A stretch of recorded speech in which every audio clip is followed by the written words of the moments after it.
The other team that has nothing to worry about is Seattle. It's a great story. So the last couple years, Pete Carroll was in Seattle. He and John Schneider were not right. Schneider almost left 4 years ago to be the GM of Detroit. The Allen family paid him. He stayed. It is now John Schneider's drafts and roster the last 2.5 years. He's built a monster. He got a third-round pick for Geno.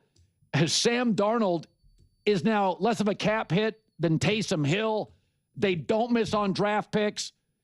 Every position. Then at the trade deadline, Rashid Shaheed, who gets to now work again with his coordinator in New Orleans last year.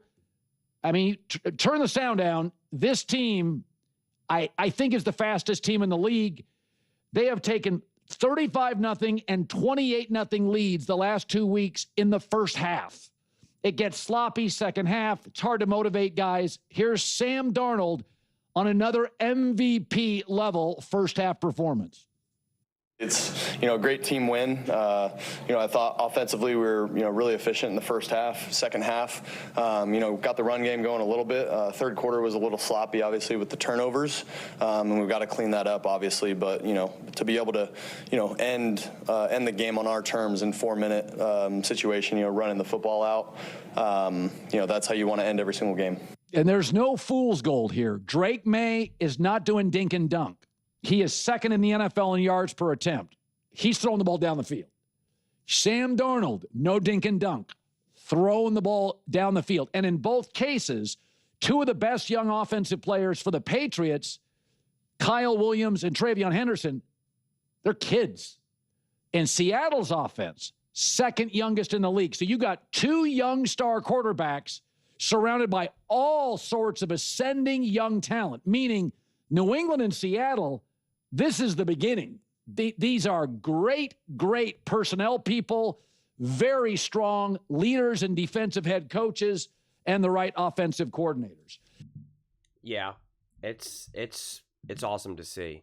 I mean, I don't know if people realize just how great the Seattle Seahawks are right now. And this is why I've been banging this drum so much. And I'm making another Seahawks video right now because someone in the comment section said the amount of videos that you do is directly correlated with the Seahawks keep winning. So I guess I'll just keep winning. I'll just keep making videos and they'll keep winning. You're welcome, Seahawks fans. You're welcome. But I mean, they're third in points per game. 30.6 points per game. They're third. And they're fifth in points allowed. 19.1. That's a Super Bowl contender. You're literally top in the NFL in both offense and defense.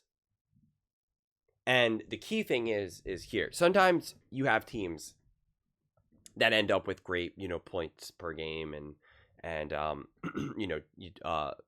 points scored and points allowed. But it doesn't always mean that you're playing at a high level necessarily. It's no different than when you're looking at a quarterback's box score and you see, wow, they threw for 380 yards and 3 touchdowns. Like, that's great. And it's like, well, not exactly, right? Like, they were actually really inaccurate. A couple plays were just busted, whatever. And you can really unpack. Yeah, a lot of that came when they were already down by 14, et cetera, et cetera. And teams as a whole can show that throughout the course of a season. And that's why you really got to watch games, and you got to watch situationally. And situationally, the Seahawks have been awesome, both offensively and defensively. Situationally. That, to me, is what makes them actual contenders. And not just, hey, they're putting up lots of points and their defenses, squashing other teams. Because I expect you to be able to beat bad teams. I expect you to be able to put up a lot of points. And that's the thing, too, right? When you hang 44 points and, you roll the Commanders and two teams that are struggling right now, I expect that you're going to score a lot of points. And I expect that you're not going to give up a lot of points. Therefore, you're going to have great numbers when looking at, top 5, in terms of rankings of points scored, points allowed. So those things matter to me less in a lot of ways. But listen, this Cardinals team had a lot of energy. They had a lot of energy, and Jacoby Brissett, people were excited. I was excited. It was cool to see. I'm always excited when you see quarterbacks like that get a new lease on life. We're seeing not Geno Smith, unfortunately for him, but we are seeing that with Sam Darnold, obviously with the Seahawks. And the Seahawks just completely got after him. I mean, they just completely were just like, we're not even going to remotely think about having this game be one of those weird divisional catch type games, like not even for a second. And quite frankly, this is where a team like the Dallas Cowboys should look at the Seahawks and go, where did we go wrong? Where did we go wrong? What did we do? We're supposed to have this great quarterback, Dak Prescott, etc., etc. Where did we're so comfortable and confident making moves. We're getting rid of Micah. We're doing this. We're doing that. Where did we go wrong?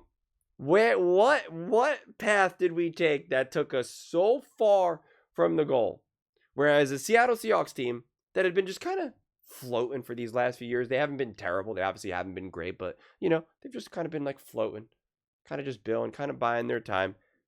And now they dominate a team that the Dallas Cowboys lose to, obviously. And I'm only using the Cowboys as a reference point because their offense is supposed to be so good, and their defense should have been at least something. It shouldn't be just absolutely in the garbage, just awful trash. And then you compare that to a team like the Seahawks who are making smart decisions. They're moving off of their quarterback. They're moving off of their coaching staff. They're making smart hires, smart acquisitions. And look what's happening. Look what's happening. So you just can't be any more excited if you're a Seattle Seahawks fan, because this isn't just a one-hit wonder team. This is your team for today and tomorrow. This is your team going into the future. Sam Darnold is your quarterback for years now, and you got him at such a discount relative to who he is as a quarterback right now, and it's amazing. And this team and this roster is going to continue to get built and rounded out. There's other moves to make. There's other draft picks to draft. There's other free agents to sign. Over the next 3-4 years, outside of course the risk of injuries, this will be the worst your team is right now. You still got Jackson Smith and Jigba's going to get better. Sam Darnold's going to get better. I don't think Clint Kubiak's going anywhere necessarily. I think maybe if the Seahawks win the Super Bowl, then maybe. But next year, I could see if you have another great high-powered offense next year, then Clint Kubiak will be at the top of the list for a head coaching job. I could very much see that. He was going to be that with the Saints, and then they had injuries and they fell off. And I kept saying he wasn't the problem. He wasn't the problem at all. They got decimated with injuries. Their quarterback wasn't even playing anymore. So and if you remember within those first few weeks with the Saints, people were like, Clint Kubiak's stock can't be any higher. He's at the top of the list for a head coaching job, blah, blah, blah, blah. And that's why it was it's funny. I say it's a brilliant hire, but to me, it was such a straightforward, obvious hire. But the Seahawks did it. Other teams could have done it, and they did it. The Raiders. I'm thinking about making a Raiders video soon, and it's just the Raiders could have gotten Clint Kubiak and Sam Darnold. Sam Darnold could have been their quarterback, and Clint Kubiak could have been their offensive coordinator, and you could have still had Pete Carroll as your defensive coach. They could have even brought in Cooper Kupp. They could have done a lot of these things, and they didn't. But the Seahawks did. And now they're getting the reward for their decision making, for the moves that they decided to make. And they're getting the fruits of that, man, and it's awesome to see. It's just awesome to see. And I'm just happy to be part of it. Thank you, Seahawks fans, for allowing me to be part of it. But those are just my thoughts. I'd absolutely love to hear yours. What do you guys all think about Sam Darnold and the Seattle Seahawks, and just the series of moves and decisions that were made to ultimately put the Seahawks where they are right now? And do you believe that they're the best team in the NFL? Let me know your thoughts in the comments below. I read every single comment. It's whether you agree with me or disagree with me. Either way, let's get in some discussions. Let's get in some fights. But ultimately, let's just have some fun.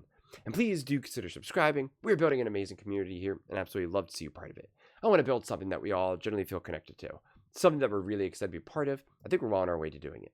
Please don't forget to give this video a thumbs up, as it really does help the visibility and the algorithm. Thank you so much. See you next time.